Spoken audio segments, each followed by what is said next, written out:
The Council held an emergency closed-door meeting on Friday after North Korea fired the missile.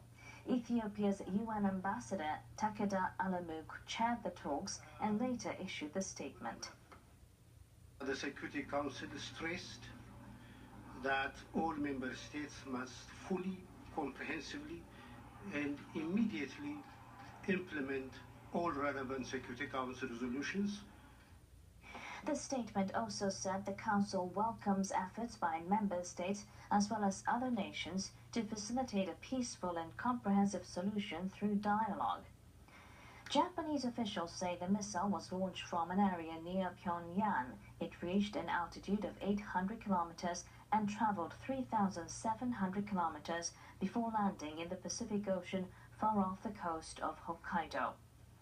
Japan's defense minister says both Japanese and U.S. officials think the missile could be the Hwasong-12.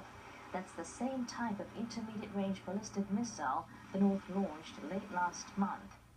In August, North Korea announced it was considering a plan to launch missiles towards the U.S. Pacific territory of Guam. Friday's missile flew further than the distance between North Korea and the U.S. territory.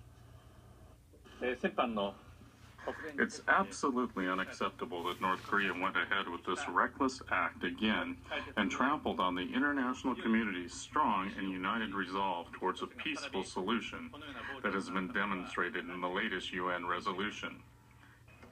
The latest launch comes just a day after the North threatened to sink Japan with nuclear weapons and reduce the U.S. to ashes and darkness.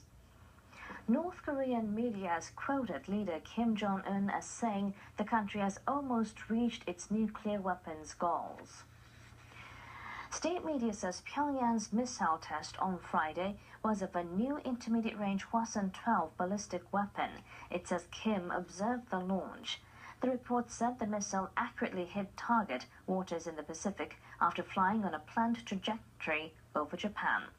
Kim reportedly said the Hwasong-12 is ready for deployment. He ordered further weapons tests to be equally efficient so the country's nuclear arsenal can be built up.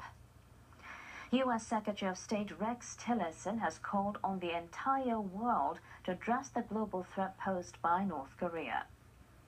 In East Asia, an increasingly aggressive and isolated regime in North Korea threatens democracies in South Korea, Japan, and more importantly, and more recently, has expanded those threats to the United States, endangering the entire world.